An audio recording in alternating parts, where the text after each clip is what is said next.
course, I took a bite of something that tastes good.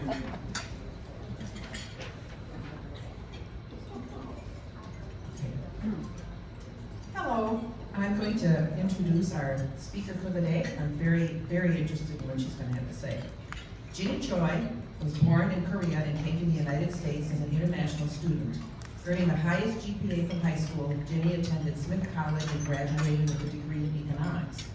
Ms. Choi began her career in Asia, working for Morgan Stanley Investment Bank as an analyst. She then moved back to the United States, where she spent several years at UBS Investment Bank, where she focused on leveraged finance and credit research, as well as at GE, where she was certified as a Lean Six Sigma Black Belt.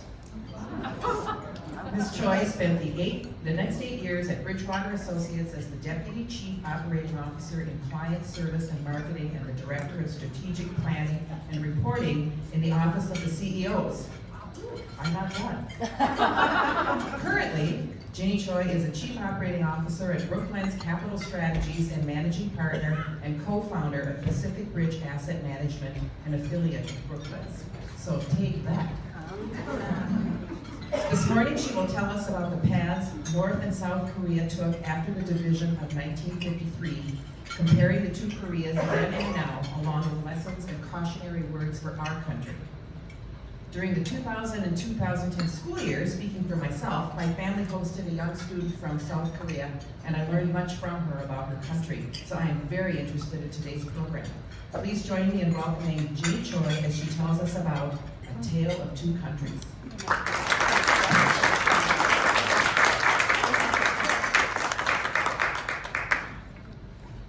Hello, can you hear me okay? Yes. Thank you so much for having me here today. I wasn't expecting to use a hopefully everybody can hear. Not very good at holding these things, so thank you very much for a kind introduction.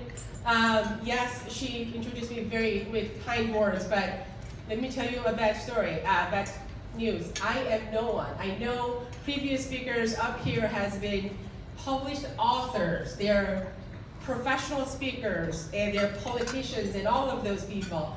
And I am no one compared to those people. But I'm here in front of you today, possibly wasting your time, hopefully not, is the hope that I bring you a unique perspective of what socialism and capitalism is inevitably leads. That's from South Korea and North Korea. And yes, I was born and raised in South Korea.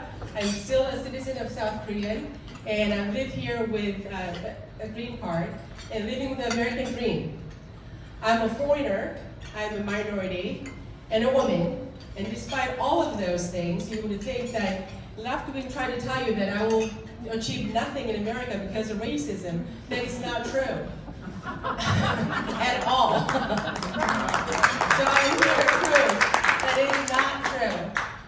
Everybody who offered me these opportunities and so forth has been a lot of cases to say it's white people, and I'm very appreciative of that. America has opened their arms for me to come and for me to achieve whatever that I was able to achieve just because of my hard work. I've been here in the United States for about 25 years, and I would like to believe that I was never chosen as a candidate for the job because of my skin color or my gender. And I've been a senior person in corporate world for 25 years, and I hired and fired, interviewed a lot of people, and I never chose someone because of their skin color or their gender. And it's quite sad that we have to clap for such a commonsensical things, because I have to, as a COO, I always have to hire the best candidate I can find, regardless of their color, regardless of their genders. But I know my company, because I'm a COO, I set our HR strategy, so we don't have to worry about that. But a lot of my friends are still at very much of a big banks in the United States, and it is real that it's almost impossible to hire white male. They practically make it so impossible because in order to hire a white male, you have to fight with your HR department, and you have to prove how many of the minorities, how many of the different genders you try and interview for that position. They make it so difficult that it's almost much easier to hire anybody else but white men. The reason I'm speaking up today is because the fact, first is a white male, and who is going to be next? white women, Asian men, Asian women. The lesson here is that once you're okay with one discrimination, you're opening the doors to all discrimination. It's very much a binary, yes or no. It's not okay for first and second and third, not okay fifth. That's not how the world works. So that's one of the reasons I'm speaking out. And so far in my life, I didn't get really involved in this politics or anything going around because I thought, not my country, I'm just living here, but let it be, whatever it is, I can just go on with my life. And that's what I thought, I was just not getting involved. That's what I thought I was doing. And one day, I went to Boston. I go to Boston a lot because my husband is from Massachusetts. And one day, we went to Holocaust Memorial Park, and I saw this poem. And the thing is, I've read this poem before, and never really mean anything to me, but that time it did. Let me read that poem to you. It's Martin Muller. First, they came for socialists, and I did not speak out, because I was not a socialist. Then, they came for the trade unionist, and I did not speak out, because I was not a trade unionist. Then, they came for the Jews, and I did not speak out, because I was not a Jew. Then, they came for me, and there was no one left to speak for me. That really rang true to me, because I thought, that is what's happening, isn't it? I am not speaking up, and I thought that was just me not getting involved. But that's not true. Me not speaking up is not lack of action. It's very much of an active action. That I am, by not speaking up, I am condoning and I'm supporting of all the things that are happening around me. So that's when I said, okay, I need to start speaking up, because soon it's going to be me. America has offered me a great opportunity for me to thrive in this country, and I really hope the next person like me can come and enjoy the privilege and opportunities that was provided to me, same as me. That's why I'm speaking out. And the reason I started speaking up is the more I spoke up, there are more people around me that came to me and said, oh my gosh, you are conservative too. And often whispering. Why are we whispering? Isn't this a free country? But it is true, isn't it? We whisper because we are so afraid of being bullied to be called racist, misogynist, sexist, or any of those name calling and being bullied at work or in any of the social settings. And I realized we are on the verge of losing freedom of speech. Without freedom of speech, nothing else matters. And it will soon become a North Korea. And as a South Korean person who was born and raised, and still my families are there, and I go there every year, if not 3-4 times a year, I know for a fact how North Korean people live to this date and every day. And then I started hearing about the United States, about socialism.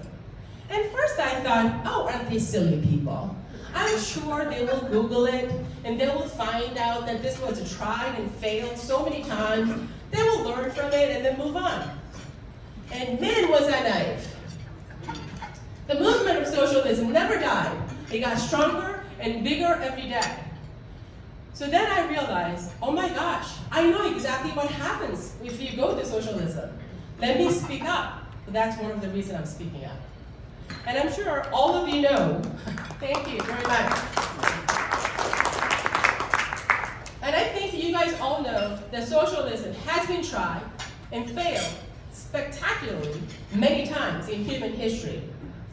Let me name a few. Soviet Union, China, North Korea, Cuba, Venezuela, Laos, Vietnam, Afghanistan, Albania, Angola, Belarus, Congo, Somalia, and etc. so many times. A lot of these countries even realized that socialism is not a way to go, and then they moved over to capitalism. In the United States of America, in 2024, wants to become a socialist country? If that is not definition of insanity, I don't know what is.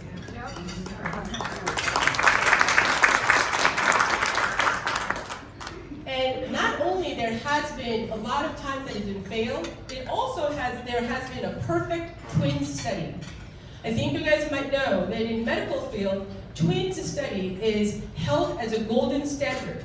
The reason is because when you have the two twins and holding everything else as a constant, and then maybe give one drug to this one twin and the other no drugs, and then see what happens throughout the time, because it gives the best results of how one can impact one twin versus another.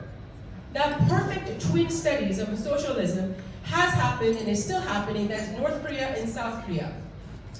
We are a very homogeneous society. We share 5,000 years of history. Let that settle, 5,000 years. We have a long history. We have our own language. We have the same culture, same history, same DNA, same everything. If I send my DNA for 26andMe and all those DNA companies, they will tell me I'm 100% Korean, just like everybody in North Korea. We share same gene. Everything's the same in 5,000 years, and one day, July 27, 1953, very homogeneous society was divided into two. Nothing different except one thing, ideology. North Korea went with the Soviet Union and China. They decided to go for socialism.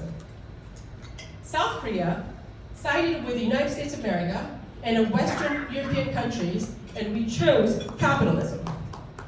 That is it. There's nothing else different between North Korea and South Korea. That was 70 years ago. And socialism was and is always marketed as this utopia. We all heard, right? Socialism. In socialistic country, you get free housing, free healthcare, free education. We all have the jobs and we share everything together. There will be nobody who is poor, nobody's rich, nobody's left behind, and everybody will be this in utopia world. Doesn't that sound so amazing? Almost make you sound like, well, sign me up. The biggest problem of socialism, I always think, and I think history will side with me, is that the very first step of socialism. In order for socialism to start, the government needs to own all of the assets. In order to share everything equally, think about it, the starting point has to be zero. Meaning government will take your house, your land, your cars, even what's in your head, the skill sets or knowledge, your clothes, your mattresses, your furnitures, all of those belong to now government, not you. And think about it. Do you think anybody who has anything that they care about will be so gladly give up everything to the government and just happily walk away? Never.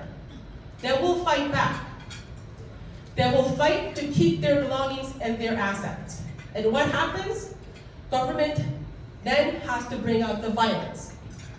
That's the only way they're going to take all of your assets.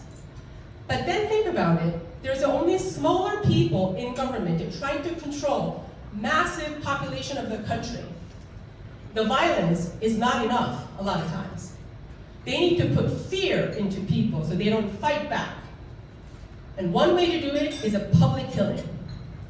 That's when they started executing, hanging people in public, so therefore you won't fight back and you will give everything. That's the start of the socialism. Because of that, no one actually ever get to socialism. Every time they talk about socialistic country, I always ask the question, name one country that has ever happened that actually became a socialist country that you say that is utopia. Never. It never happened. It is because of this violence and fear that you need to put in people and the control the government has to do. They never get to this socialist utopia country. That's what happens.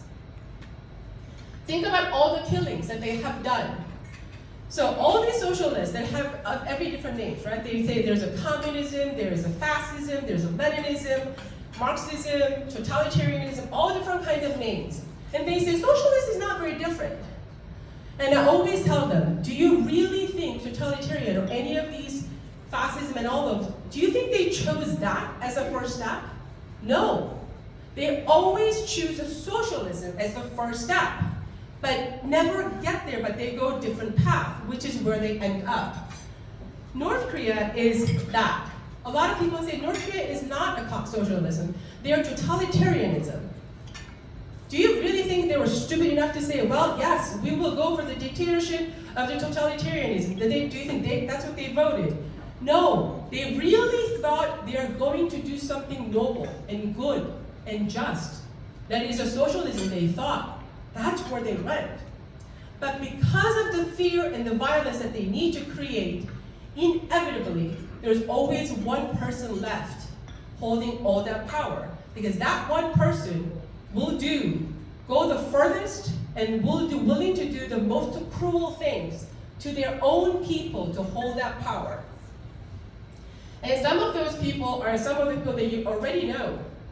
Those are Joseph Stalin, Adolf Hitler, Chairman Mao, Benito Mussolini, and of course North Korea's Kim Il-sung, Kim Jong-il, and Kim Jong-un now. All of those socialists, in the name of socialists, it's estimated that they killed about 100 million people in history. Think about this compared to the World War I and World War II. World War I, estimation is about 40 million. That is highest estimation of the death from World War I. World War II is about 85 million from World War II. Socialism killed more than 100 million. Some estimate 200 million. My point is, who cares when you're counting death in millions? Whether it's 100 million or 50 million or 1 million or 200 million, the death that they created is over 100 million people. Why are we trying that again? So that's why I'm speaking up. And I wanted to show you some of the statistics between North Korea and South Korea. What happened in 70 years. 70 years, and some of you here probably is over 70 years old. When you think about 70 years, it's not that a long time. Maybe 2 to 3 generations, that's it. 5,000 years together, 70 years we've been apart because of one difference, ideology. So let's see some of the things that has happened between the two countries.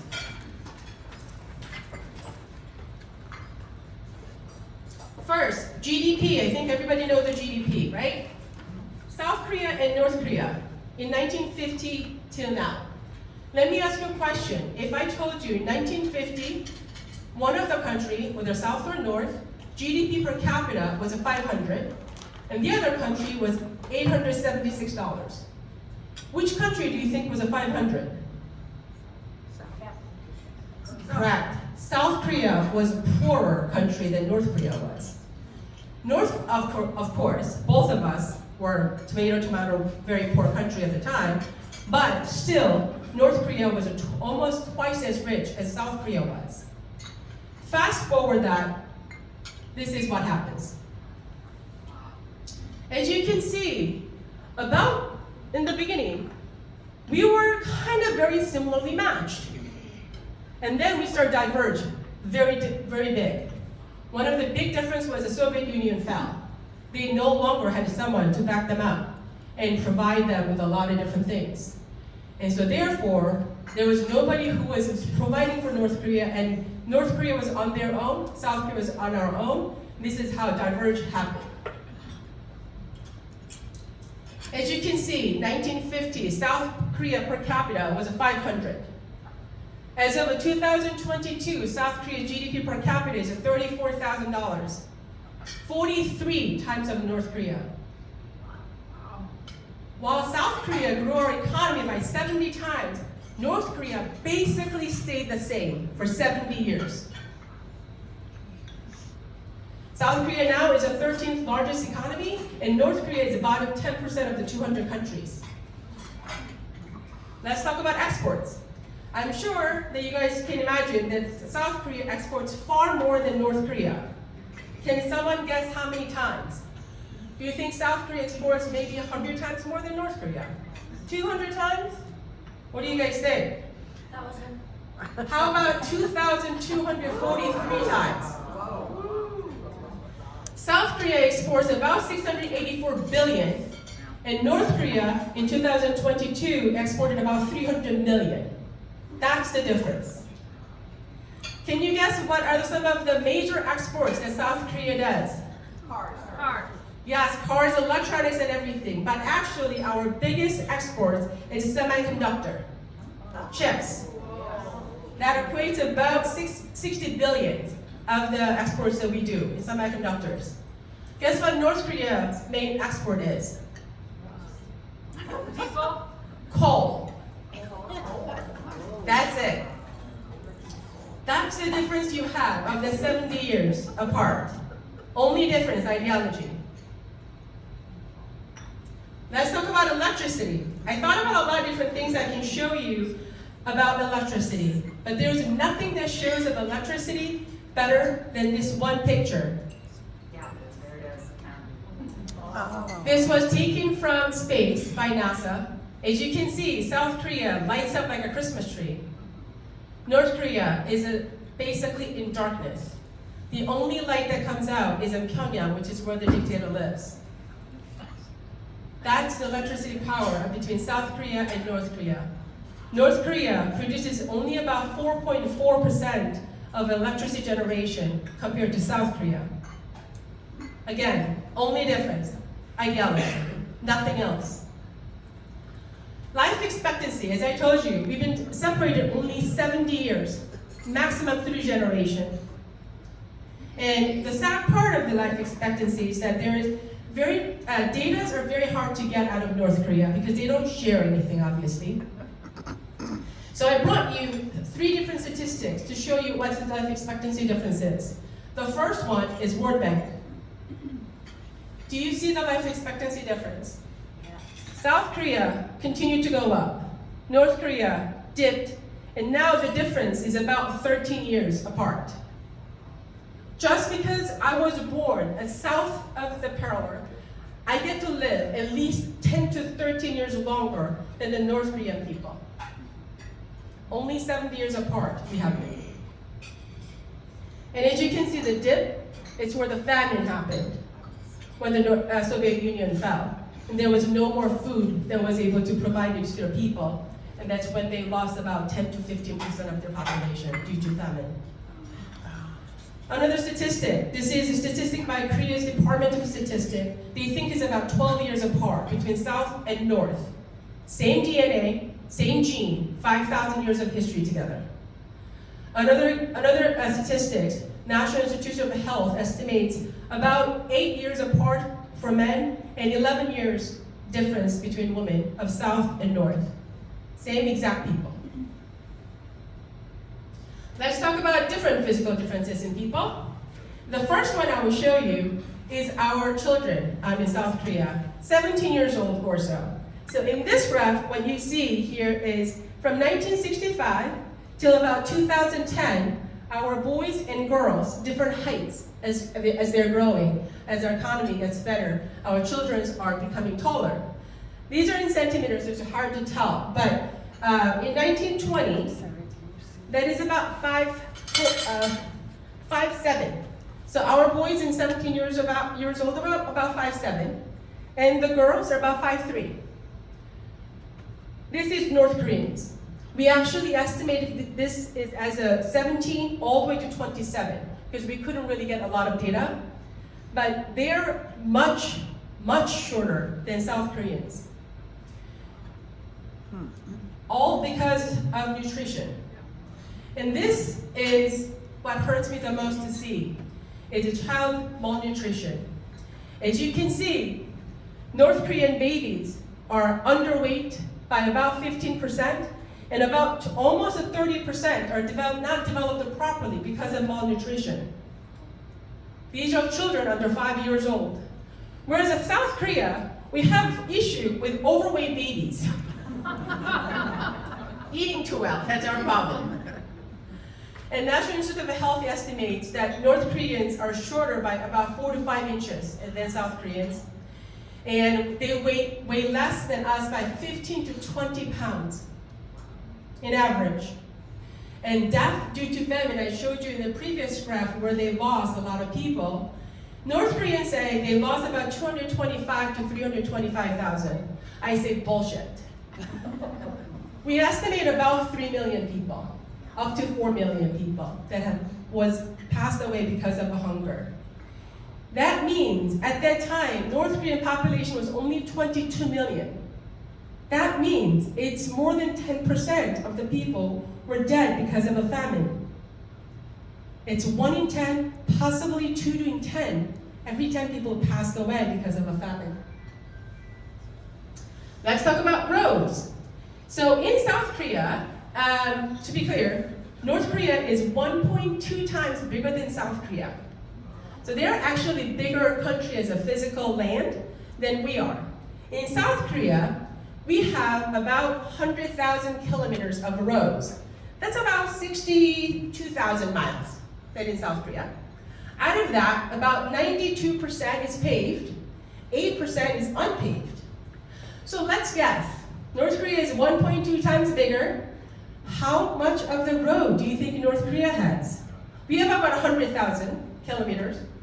How much percent do you think that they have?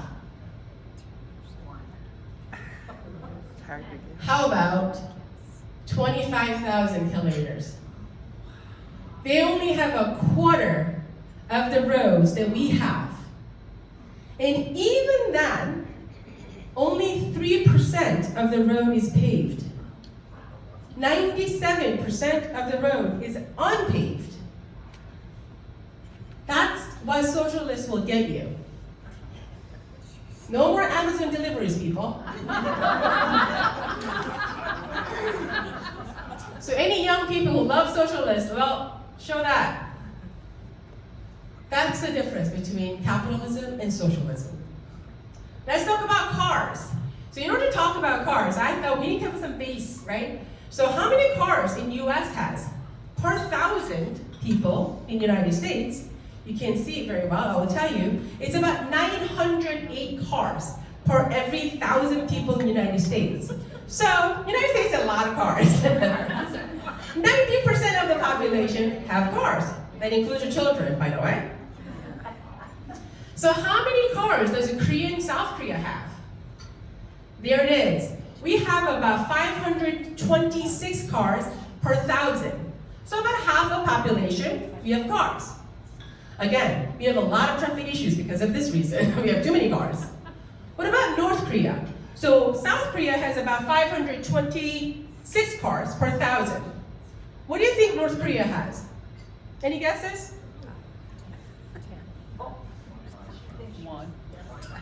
One. You got it.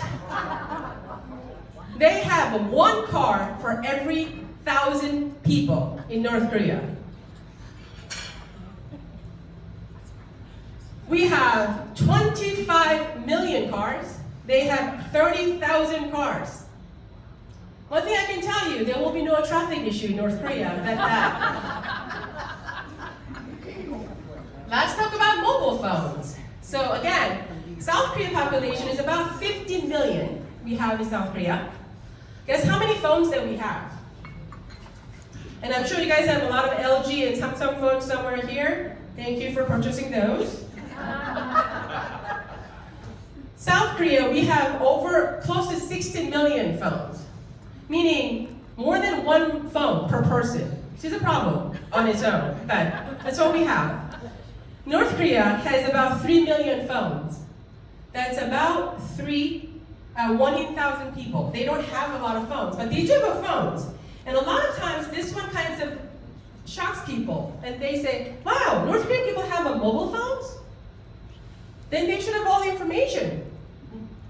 Problem of North Korea phones, it is not possible the phones to connect to internet. They can only connect to intranet, governed by North Koreans. So therefore, they can't go to Google and search whatever they want. So their phones are actually just used to call people. Or you look up propaganda of the North Koreans. That's the only use for it. So this is the part that I want to show you the most, information. So as a South Korean person, do you think I can write a letter to somebody in North Korea? Do you think a North Korean person can write a letter or a postcard, send it to me in South Korea? No, that is correct. So I'll go through every one of them in postcards. So there is no postal service outside of North Korea. They are not allowed to get any information from us. So what do? So South Korea, believe it or not, send the leaflets in balloons. And whenever I say that, I think people expect maybe it's a small piece of paper that I put in the one balloon and then send it. That's not what we're talking about. This is the balloons. And these are the people. Can you see how big these balloons are? Because of that, it can actually hold some weight to those. And we send these in the perfect condition when we know the wind will take them to north, and we hope as far as it can go, and then we try to send it in dusk so that when it pops and then drops, it won't get detected by their police or army. And we hope that somebody in North Korea can actually get that. And you will see here, this is what we put in, and everybody says, why is the US dollar there? Do you know that US dollar is used in North Korea markets? Crazy, right? So they use a three currency. One is North Korean one, obviously. Second is China yuan. Third is US dollar. And they prefer US dollar more than anything else because it's most stable currency. And what can a dollar get them? US dollar in North Korea can get them about 9 pounds of corn or 2 pounds of rice. That is a lottery ticket for them when they find it. So not only that, we put in a dollar, so that's why we put a dollar there, so they will open up. And in there, we try to give them some of the things that they basically need. Some of them are, this is the picture of what we put it in. We put them in their toothpaste, toothbrushes, soaps, toilet papers, any underwears, basic medications that they could use, and we try to give them a radio. They don't have a radio. If they had a radio and they can actually turn it to any FM or AM, they can hear South Korean people telling you what's happening. That's one of the reasons North Korea makes radio with only fixed stations, so they can ever hear what's happening outside of a word.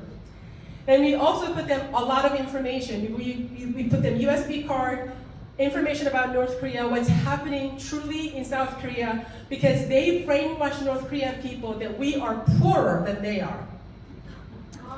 They actually believe it. They actually teaches their kids that American white men and come and take our organs and then kill South Koreans. That's what they teach them, and they believe them. So this is the way we try to teach them what is happening outside of North Korea. By balloons, that's what we do. Internet, as we talked about, there is no internet. The only thing is intranet. They control every website you can go to. So therefore, there's no information going in. Books. Can you imagine, when you go to library, the only books that they have is produced by North Korean propaganda. Those are the only books that is available in North Korea. TV stations. There is no foreign programs that are available in North, except their own propaganda shows. Education, the same thing. They don't teach you US history, world history, or Korean history. They only teach you the dictators, their life stories, and how they're God. Religion, it's not allowed. The worst enemy of the socialism is the religion. Because of that, religion is not allowed and punishable by death. Doesn't that seem a little familiar with what's happening in the US, by the way? And one of the things that people say is North Korea has a diplomatic relationship with some of the countries. So in Paris, in Italy, and so forth, there is North Korean embassy. What about those people? They are outside of North Korea, so they should see what's happening. They shouldn't be able to go back and tell them what's happening. Do you know why they don't? None of the people who works in North Korean embassy are not allowed to leave North Korea until they have more than 2 children, so that one is left behind as a hostage. Because your firstborn usually is left and held by North Korean government, you can't defect because you know what's going to happen to that child. But still, people do defect to South Korea. And they know for a fact what happens to their child left behind. Not only their child, let's say there's a family, several families actually escaped to South Korea in European countries and so forth. And what happens to the rest of the family left behind is that father's side, his mother's side, his father's side will be all killed, or they are sent to labor camp forever their life. Wife family, same thing. They say they will kill and put them to jail 3 generations of every size. That's the law, that they have 3 generations in both sides. But they still defect for that child that they have and for themselves. Let's talk about military. Military is one thing I can tell you, North Korea is better than us. And it's not much scary. So North Korea is about 52nd largest country by population. Their army is about 4th largest in the world. North Korea spends about 25% of the GDP into military. South Korea doesn't. North Korean military, for men, is 10 years of service required. For women, it's 3 years. South Korea, only men serves only 18 months. So you can see South Korea has about 600,000 military people, whereas North Korea has about 1.2. Definitely well ahead of us, twice as much. But we believe because US military is with our side, because we have a lot of skills and technologies that North Korea does not, we believe quality of our military is far superior than North Korea. We believe that, and we will win if it ever happens. I hope it never happens. Although these statistics can be very intimidating and overwhelming for people like me, there's one picture that gives us a comfort. This one picture was taken by just randomly in where the DMZ area, which is North Korea and South Korea, divides. North Korean soldier, South Korean soldier, and US military happen to be walking together. This is a picture. The middle guy is a North Korean. The left is a US soldier. And to the left, over there, is a South Korean soldier. My money is on these 2 guys gonna win against that one small guy. So that's the military. So these are all the statistics I wanted to show you today. Again, nothing different between North Korea and South Korea, only one ideology: socialism versus capitalism.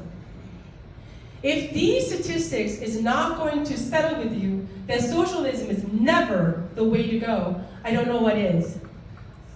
This is currently happening, it's been happening 70 years. There should never be a discussion whether socialism is a right approach for the United States or anyone in the whole world. How are we doing with the time? Okay, so if I could talk about a little bit of bragging about South Korea. So as you know, South Korea, we were very poor in 1950s. I was born in 1973, so I still remember how poor we were when I was going to elementary school, and my parents and all that. My parents' age, when they were going to school, they didn't have enough food in Korea. So they relied on powdered milk that was provided to Korea by United States and Western European countries so that our kids can have some nutrition. My generation as well, when I was going to school in elementary school, I happened to be from a pretty wealthy family, but a lot of my friends did not have a bathroom, running bathroom. A lot of my friends did not have a TV or phones or running toilets. And look at us now. We are one of the biggest economies of the whole world at this point. And I'm pretty sure that you guys know what OECD is. It's Economic Cooperation and Development. It's called OECD. Korea used to be the foreign aid recipient country because we didn't have a lot to go on, right? A lot of countries gave us aid, free money, free materials for us to get our country going in the 1950s. We are very proud to tell you in 2009 November, Korea, South Korea, joined its Development Assistance Committee. What that means is that South Korea is the first and so far only country that changed its status of the membership as recipient of the aid to the donor of the aid. Thanks to all of your support, military, and financial aid of the United States and Western culture, we're able to produce and grow this beautiful country because we chose capitalism and nothing else. And what scares me a lot about the United States currently is that what I hear from the woke ideology left. The things I hear from the woke ideology, believe it or not, is very similar to North Korean party. I know, it sounds crazy, right? What are you talking about? That sounds ridiculous. Well, let me tell you some of the things North Korean party does, or say, or they claim. In your head, I would like you to substitute North Korean party with US woke ideology movement. Here we go. North Korean party decides what is right and what is wrong. If you push back, you are the one who is against the party. North Korean party dictates what to think, what vocabulary to use, and what to believe. North Korean party also tells you to publicly denounce the enemy. The enemies you have to publicly denounce, just like what you do in Facebook and Twitters and so forth in the United States. North Korea party claims they're the ones who are morally right, morally superior. The enemies are the ones who sold their souls to the riches, to the capitalism, and the white men. That's what North Korean party says, by the way. North Korean party claims they're the party for the working class, for the poor, the sick ones. They love everyone and everyone equally, and they strive for complete equality. That's what North Korean party says. North Korean party also controls information distribution completely, and any other information that is outside of those or channels are called fake news. North Koreans are the first to say fake news, not US. North Korean party brainwashing starts very early at elementary schools. And they appoint their biggest believers into the teaching positions to make sure all kids are educated properly from their view. Doesn't that sound familiar? Yeah. So now you know why I speak up. These scare tactics are the first step of the brainwashing. They bully you to every possible thing. So therefore you have no principle, no center, no moral, no standard inside of you to think what is right and what's wrong. That's what brainwashing does. In 70 years apart, North Koreans still believe that we are poorer and they are much better off. They think they live in heaven and we don't. So these are what I wanted to tell you about. In conclusion, I would like you to take away a couple of things. One, there should be never question whether socialism is the way to go. North Koreans are just like all of us, just like me. They're no different. And they just happen to be born in that country and stuck in their system and can't get out.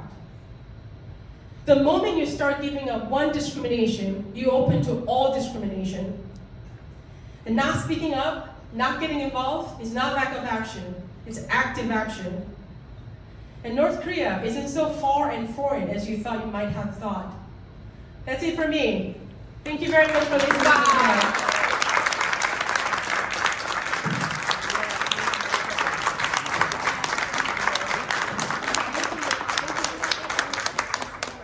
Sure, yes. I'll receive any questions. Yes, please ask away. Perfect, thank you. Okay. You were fascinating. Oh, thank you. I just went to CPAC, and I totally think next year you should be at CPAC.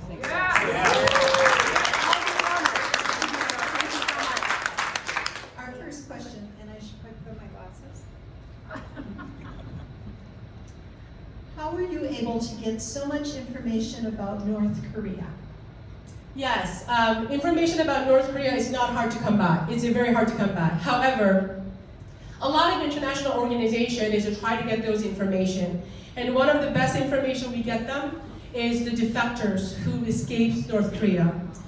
North Korean people usually escape to China because we have the division line between South and North that is basically mining fields, so you can't cross them. So they have to go to China.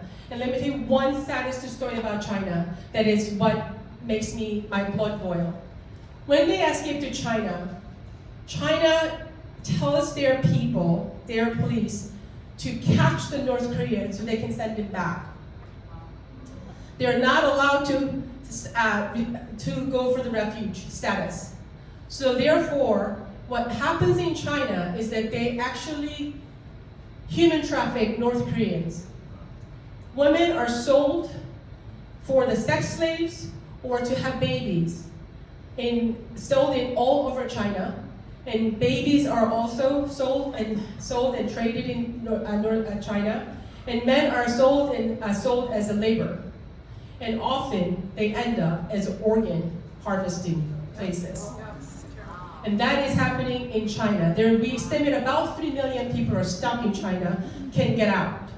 And they are afraid of being caught by China to be sent to North Korea, which happens a lot. So you can, any of the information, I'm happy to send it to you, but also Google them. Just Google difference between South Korea and North Korea. You will see a lot of data come out. There's a lot of organizations in trying to help to get the information out, so you can get them yourself as well.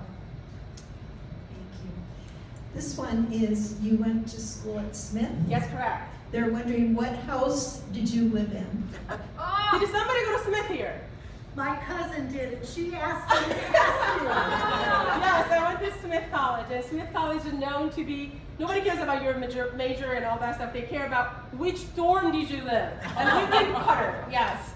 So every dorm has their own characteristics and so forth. And when I went to Smith College, it wasn't like what it is now.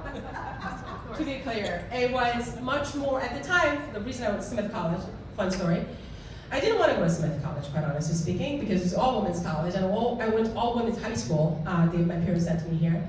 And I didn't want to go to women's college again, but at the time, Nancy Reagan, it was Bush Sr. was the president. So Nancy Reagan and Barbara Bush both went to Smith College. So my mom and my dad thought, you gotta go to Smith College. And I used to tell my dad, I got into a huge fight, and I told my dad, I was like, Dad, I am not a first lady material. I have a better chance of becoming a president than the first lady. So you're not understand me. But anyway, I went to Smith College, and it was actually the best thing that happened to me. And I was never intimidated by any room, I think because Smith College gave me a lot of confidence, and that helped me a lot through my career. And every room I walk in, usually it's all men and all white male and all that stuff, I was never intimidated. And the reason is because they're the one who gave me a chance. So there was always my allies, not my enemies, and there should never be. Do you speak at high schools or colleges? Yes, I would love to speak to high school and colleges. That's one of the things I want to get at. Because what I speak here is nothing but just a fact. And one of the thoughts I had was, I won't give the presentation. I will ask one of the college students to come up and use their own computer to Google it. And then we'll put it on the screen. And just to see what information is out there by North Korea. Because I don't want them to think that I'm giving any wrong information. Because we should only talk about facts. And I think as a conservative movement, one thing that I think everybody should be happy for is that we have facts on our side. They might have a feelings and whatever that comes with it, but we have the facts. And I think socialism is one of those things. It's a hard fact. No one can escape from it. Thank you. Is North Korea actually self-governing or merely a puppet of China or Russia? It's both. It is true. However, of course they're controlled and they're impacted a lot, influenced by a lot by China and North Korea, Russia. It's because they are the only trading partners that they have, and they are the biggest of powers. Having said that, North Korean dictators, the three generation, will not give up their power over to China or North Korea or to Russia. Because of that, they are in a way independent, in a way, but they are majorly influenced by China and Russia. If China did not have so much power, North Korea will also lose power. When US has a power, South Korea has more power. So here's another reason I'm speaking out is because of my secret agenda. I need US to be strong. For my country to be stay as strong and be alive. My family are still back there, obviously, my mom and so forth. Every time I hear about North Korea, the bombs going off, it scares the heck out of me. So I need November election to go to the right direction for a country like me, Taiwan, and all of these countries to be actually existing in this earth is because of US. So we hope you guys win. Any other questions? Yes. I noticed your videotaping this. Where are you going to post it? Or, I mean, this is. I was mostly videotaping it so my mom can see it. My mom loves watching me speaking, so that's one of the reasons I did it. But I will likely probably upload it to YouTube. If I so, I will work with you guys to make sure you guys are cool with it. Perfect. Yes, will do. It's so valuable to share. Thank you, appreciate it. Yes. I was up at the DMC years ago, and I saw the tunnels that the North had dug to get into South Korea. Do you think they're still doing that? Yes, wow, you went to Korea. Yes, so DMZ.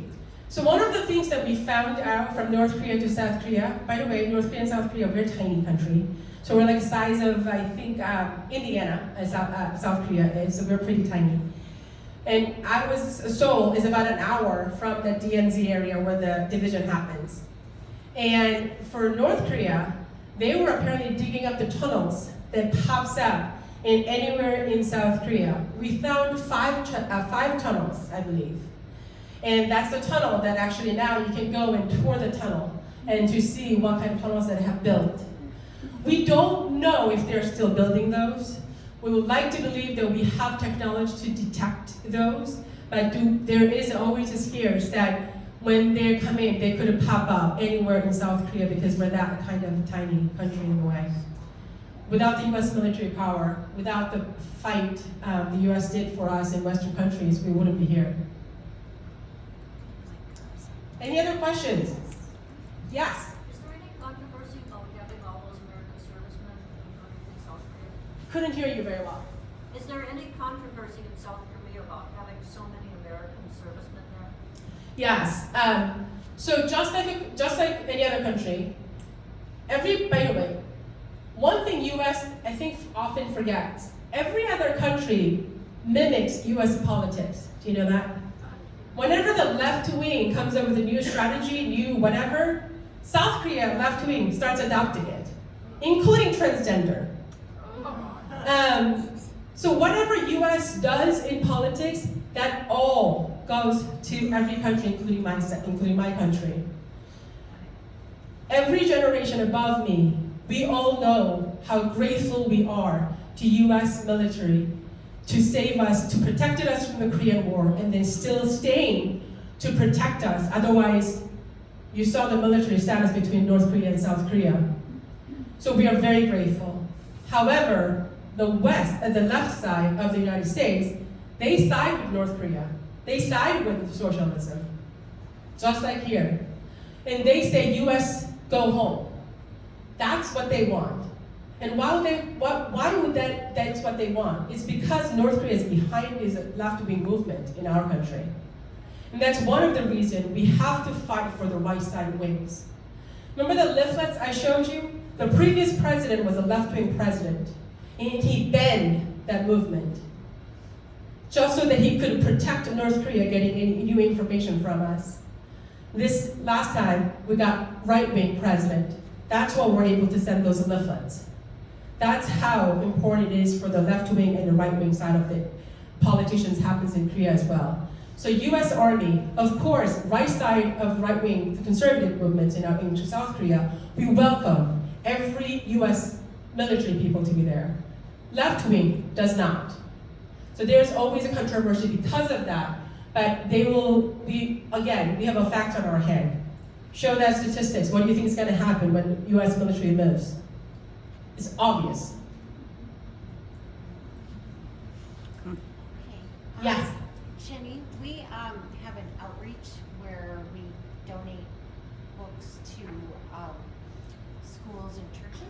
so we would just ask if you could please sign one of our books that we're gonna donate. Of course, I would be honored. Thank you so much. So Elaine has that book. Thank you. We'll definitely do that. Thank you very much, everyone.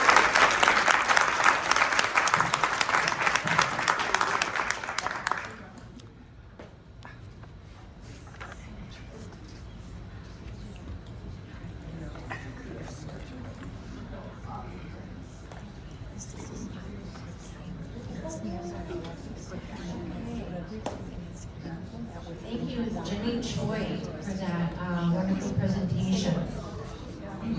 So we're going to transition into the business meeting. And again,